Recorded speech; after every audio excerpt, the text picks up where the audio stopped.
All right, today we're going to be talking about maximum and minimum values. If you're a student in my Calculus I class, you should have already completed the corresponding Desmos activity to give you an introduction to what we're going to be discussing today. So we're going to start with a couple of definitions. So first definitions, we're going to let C be a number in the domain D of a function f. Then that value f of c is the absolute maximum value of the function on its domain if f of c is greater than or equal to all values f of x for all x values in the domain of the function. That means that if f of c is bigger than everything else, it's a maximum. Correspondingly, we'll have an absolute minimum value of our function on its domain if that value f of c is less than or equal to f of x for all x values in its domain. In other words, if our value f of c is smaller than everything else, it's an absolute minimum. Let's see what this would look like on a graph. All right, so we've got some graphs of a couple of functions here. So let's go ahead and start by looking for an absolute maximum value for each of these. So when we talk about the value of a function, we're considering the output of the function or the y value of the function. So in the case of this first function, hopefully we can agree that this is the largest value on there corresponding to this output. So this would be the corresponding c value. So that c value is the x value in the function. The maximum value is the corresponding y value or the corresponding output. So this is the absolute max point on the graph, but this is the absolute max value. And then c is the corresponding input that would give that maximum value. So when we're asked to find the maximum value of a function, we're referring to the output or the y value of that function. So if we take a look at the other graph, here's the point corresponding to this c value, that input, that x value, but we would ultimately be looking for whatever this number is, f of c, is our answer for the absolute max value of the function. All right, let's take a look at the absolute minimum next. Okay, taking a look now for the absolute minimum value of our function. On this first graph, we can see this would be the point corresponding to that, and the input or x value, which we're calling c here, that constant. But ultimately, the minimum value is the corresponding output, this f of c value. So there's our absolute minimum value of that function. And if we look at the other function we have, this second graph over here, notice how the ends of the function are both pointing down towards negative infinity. So there isn't ever going to be a value where we stop and have one single absolute minimum because it continues in that direction. So we won't necessarily always have an absolute max or minimum value.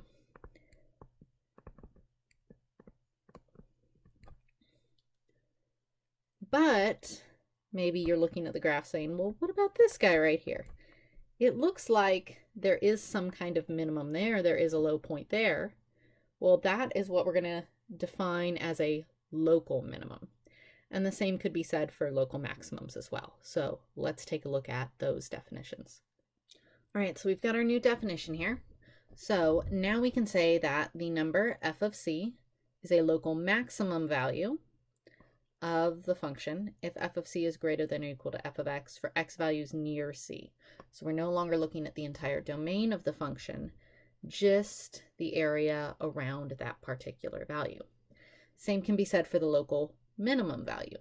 if that value, f of c, is less than or equal to all the other function values near c, then we call it a local minimum. So going back to this previous example, that point we've got circled, we can now say that is a local minimum. And actually, our point earlier that we called a local absolute maximum is also a local maximum. So if something's an absolute max or min, it'll also be a local. But this value over here that was not an absolute max, we can still see it's greater than other values nearby. So that would also correspond to a local maximum. And I know I'm circling the entire point here, but remember the values, local maximum, local minimum values, refer to the output of the function only. Sometimes you're asked for the entire point, sometimes you're asked for the corresponding x value, sometimes you're asked for the output of the function. So always read carefully what you are being asked for. Now if we go back to the first example, our absolute minimum value that is currently circled, that also corresponds to a local minimum. We have another local minimum here. And then we've got two local maximums as well.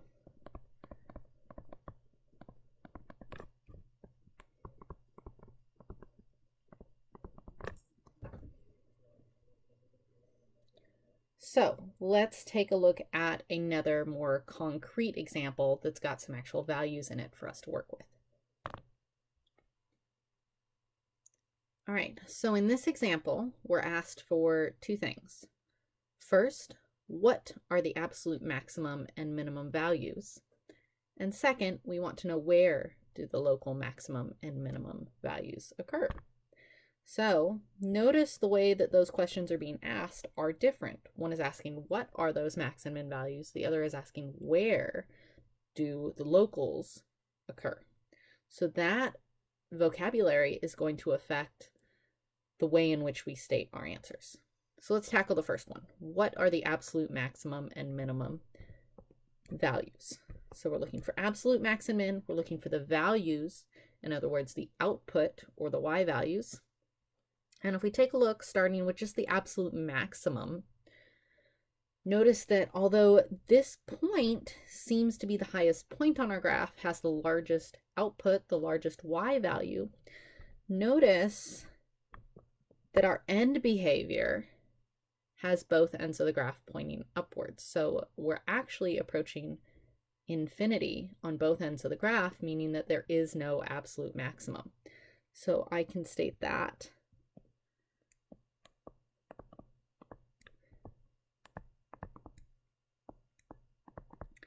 So first, there is no absolute maximum value. So let's take a look at our absolute minimum. So if we look, there appears to be 2 points that have the same y value of -5, and that's fine. All we care about is the absolute the absolute minimum value. We don't care about where it happens. We don't care about the corresponding x value. That's not what the problem is asking for. So it can occur at 2 or even more places. And we can see that the absolute minimum value is -5. So that takes care of our absolutes. Let's look at the locals now. All right, so now we're going to take a look at the second part of the question. So we want to look at where do the local max and mins occur. So when we're talking about where, we're normally referring to either the entire point or more often just the corresponding x values. So if I start with my local maximum, on my graph, I like to look for kind of the tops of little hills. So I can see that showing up right here at 7, 8 and at 9, 0. Now, because the end behavior of the graph is that it continues, I know that I'm not going to turn around at any point and have more maximums somewhere off screen or off the graph. So I can say that my local max occur at x equals 7 and 9. Those are the corresponding x values that give me those local maximum. Now if I look for my local minimum, I can see my little bottoms of my valleys on my graph occur at 2, -5. I have another one at 8, 1, and another one at 11, -5. This extra point here, 5, 0, that's just one of our x-intercepts labeled, and it's just there to throw you off. That is an x-intercept, but it has nothing to do in this case with the local max and mins or the absolute max and mins. So now that we've identified our local minimums, we can say those occur at x equals 2, 8, and 11. Notice for my minimums, I listed out both of the x values corresponding to that absolute minimum value of -5 because they are both local minimums. So I need to make sure that I include both the x value of 2 and the x value of 11 there. And that takes care of this example.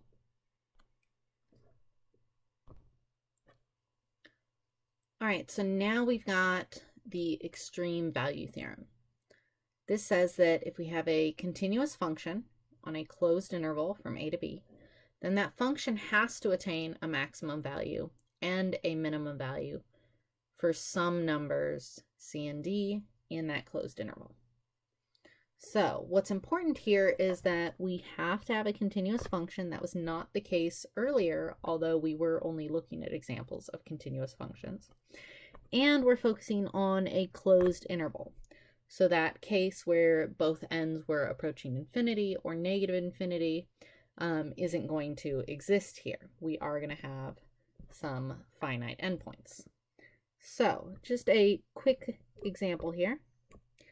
Let's say I've got a and b. They don't have to be positive values, although I am making them positive in this case.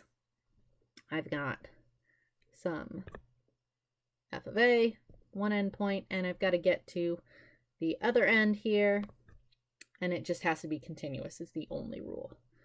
So maybe something like this happens.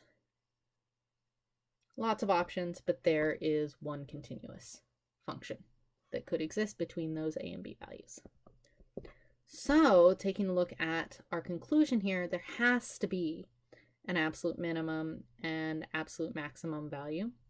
Well, it looks like in this case, just by chance, my absolute minimum occurs at both of these values. Remember, we saw that we could have the absolute minimum value occurring at multiple x values. So it says that there has to exist some d value that gives us the absolute minimum value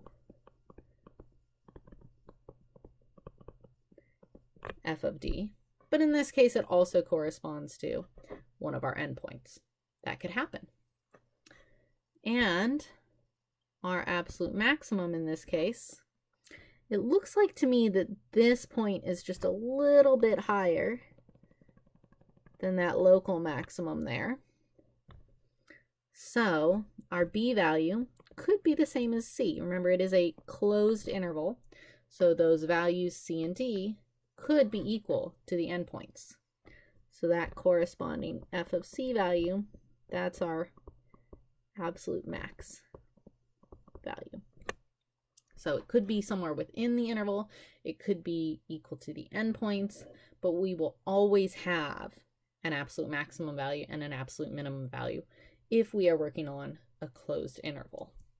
Like we said, this is different from a function like this, where there would be no absolute max or minimum, because this is not over a closed interval. This is over all real numbers for our domain.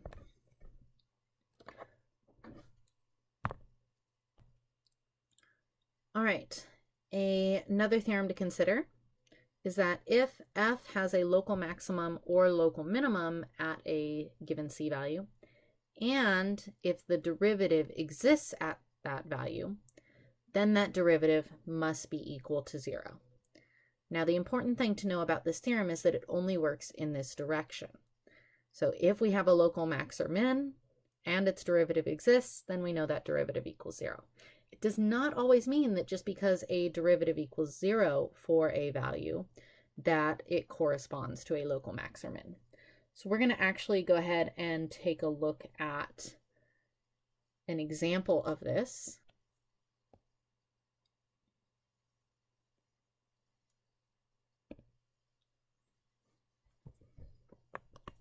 So as an example, let's say we have the function x cubed. So its derivative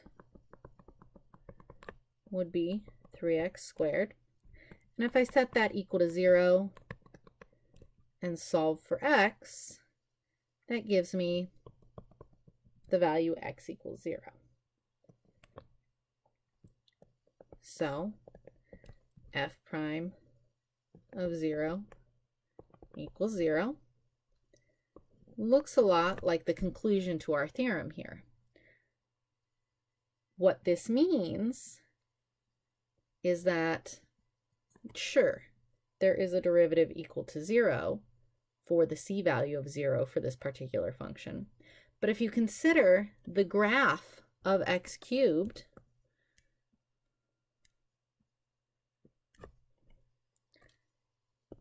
that x value of 0 is not a local max or min. So this theorem that says that when we have a local max or min, if we have a local max or min there, if being the key word, and we consider a graph like that, so I'll sketch that down here, something like this, you could see that, yeah, for our typical local max and mins, we do have a derivative that is equal to 0. But in the case that we just looked at, just because we have a horizontal tangent line there with a derivative equal to 0 does not necessarily mean that it has to be a local max or min. So what do we call these things? They do have a name anywhere that the derivative exists and is equal to 0. So let's take a look at that definition. So this definition for a critical number of a function is that a critical number of a function f is a number c in the domain of that function such that either the derivative is equal to 0 at that point or the derivative is undefined for that value. Now, that means it could be a local max or minimum value, or it could correspond to something like we saw in the previous example. There's clearly something happening to this function x cubed at 0, even though it's not a local max or min. So these values are called critical values, and let's do an example of finding some of those.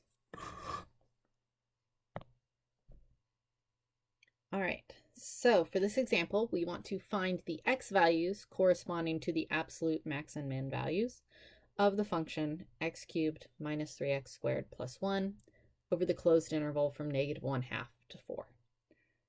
So we are looking for absolute max and min, but we're not trying to find the absolute max and min values.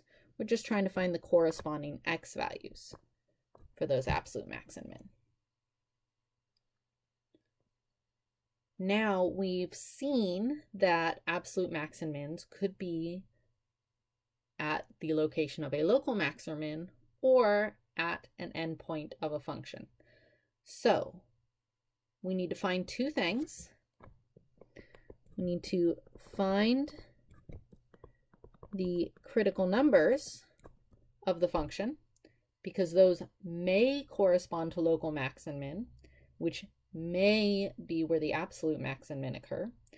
And then we also need to make sure we check the endpoints, because although those may not be critical numbers, that could be where the absolute max and min occur.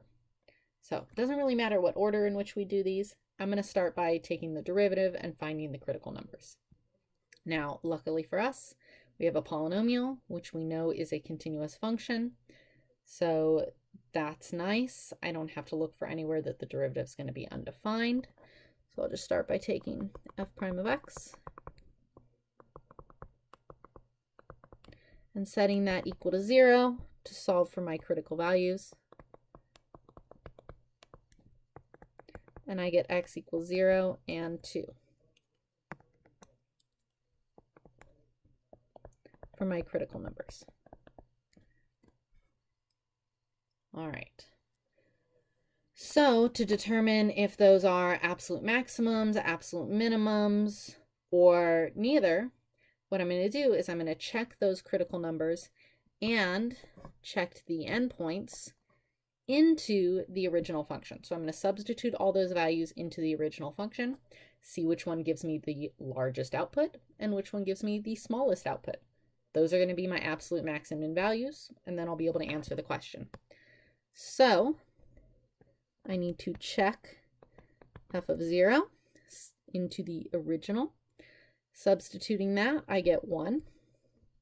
If I check my other critical value, 2, into the original function, I get -3. And then I also need to check my endpoint. So if I take 1/2 and substitute that into the original function, I get 1/8. And if I check my other endpoint 4 in the original function, substitute that, evaluate it, I end up getting 17. So remember, all of these values are coming from the original function.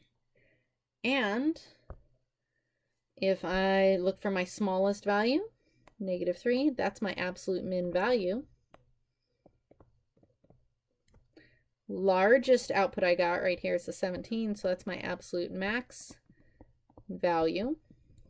And then remember, pay close attention to what the question is asking for. We're usually asked for the absolute max and min values, but in this case it wanted us to find the x values corresponding to those. So I'm going to say that my absolute max occurs at x equals 4. Right, I started by listing my maximum in this case, and then I'm going to say my absolute minimum occurs at x equals 2. So always read the problem carefully. Make sure you give your answer in the way that it is being asked for. All right, let's take a look at one final example. In this case, we want to find the absolute maximum and minimum values of this function over the interval 0 to 2. So this time we are going to find the actual absolute maximum and minimum values. That's what the problem wants. So we need to start in the same way as before. Find the critical numbers using the derivative, because those may be local max and mins, which might be absolute max and mins. And then we also need to check the endpoints. So starting by taking the derivative so I can find those critical values. 2x minus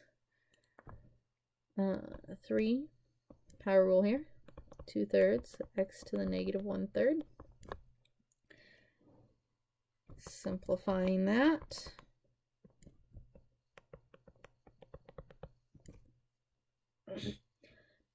Notice that we get a negative exponent here.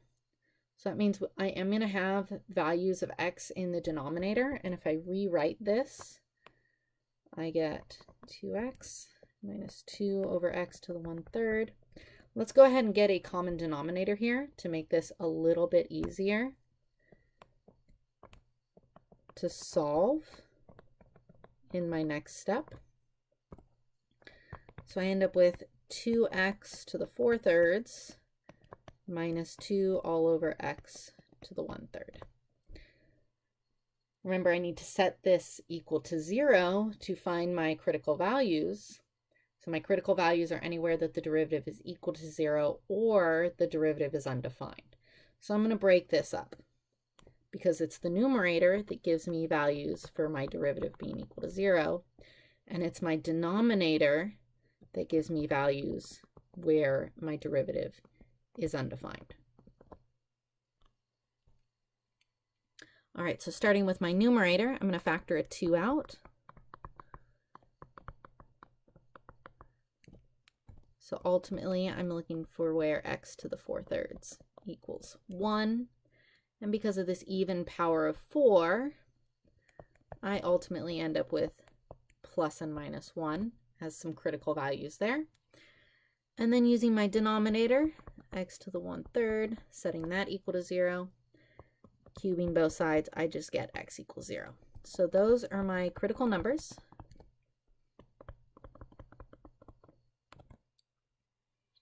So those could be local max and mins corresponding to potential absolute max and mins. But if you notice, for the interval I'm given, I'm only looking over the interval from 0 to 2. So that means I don't need the -1 here. I only need to consider +1 because that's what's in the interval I'm given. And my critical number of 0 also happens to be one of my endpoints. So that means I've got slightly less numbers to check. So let's go ahead and start checking all of those values. So I need to check my endpoints. So 0 and 2.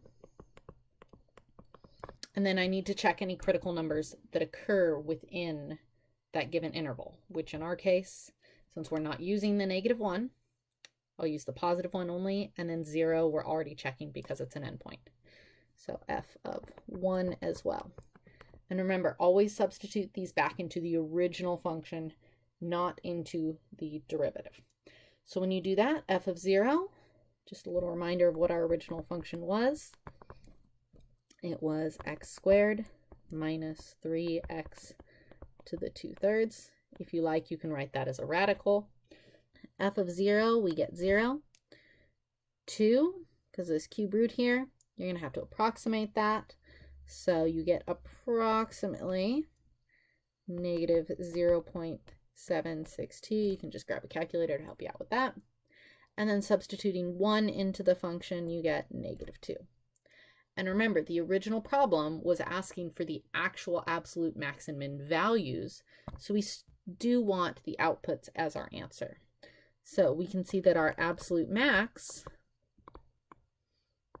value is 0. So that's corresponding to the output of the function.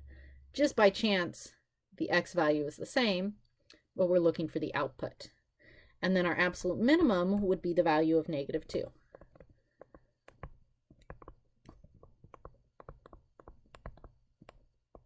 So in this case, our absolute max and min corresponded to, one was an endpoint, which also happened to be a critical number, and then the other one occurred at that critical number of 1. But it's always good to check the endpoints just in case that's where those absolute max and min values occur.